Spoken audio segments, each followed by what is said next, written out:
Individuals with disabilities may use service animals for a variety of reasons. Well, it needs to be a dog or a miniature horse, and it is an animal that performs tasks or does some kind of work for a person with a disability. So the service animal is basically an extension of the person. They need that animal in order to be a functioning member of society. So any place that they're allowed to be in public, their animal is allowed to be.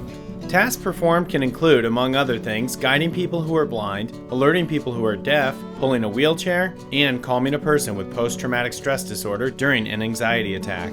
My name is Jessica St. John, and this is my service dog, Victor. Victor provides me with a better quality of life by being with me at certain times when I might feel uncomfortable. Jessica, a military veteran and teacher, has her service animal by her side everywhere she goes. Well, Victor goes everywhere, so he's here at work with me, the grocery store. He's with me in my basic routine, so everywhere I go. A service animal must be allowed to accompany its handler to any place where members of the public are allowed. Denying that right would be discrimination. A person doesn't ask for and can't change the fact that they have a disability. Basically, discrimination would be treating somebody worse than somebody else on the basis of the fact that they had a disability. While it's up to a business whether or not they allow pets, a no pets policy would not apply to service animals because they are protected under the American with Disabilities Act. Well, service animals aren't pets, so a no pet policy doesn't apply. Service animals are allowed anywhere any customer or patron of the business is allowed. When someone with a service animal enters a business, employees can only ask these two questions to help distinguish a pet from a service animal. They can ask if the animal is required because of a disability. Also, they can ask what task or work that the animal has been trained to perform.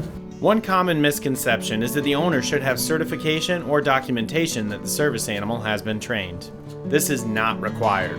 In fact, there are many online companies who sell fake certificates. These online certification places are at best unnecessary and at worst a scam.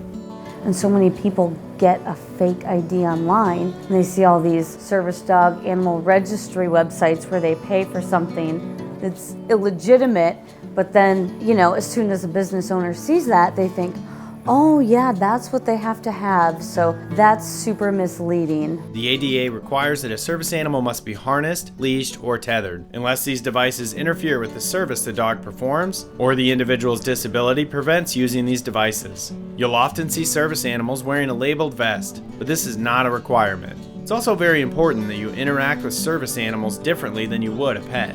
Well, a pet is different than a service animal because the service animal mitigates a disability. So he's not used for just general, oh, let's pet him, let everyone else pet him. He has a specific job to do. So that's why it's important to not ask to pet and not give the dog attention because he's doing a job. Remember, service animals make it possible for people with disabilities to live more independently.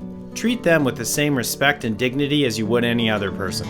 The service animal is there to allow its owner to participate fully in life, and that's what everybody else is doing. So the person with the animal should just be treated like everybody else.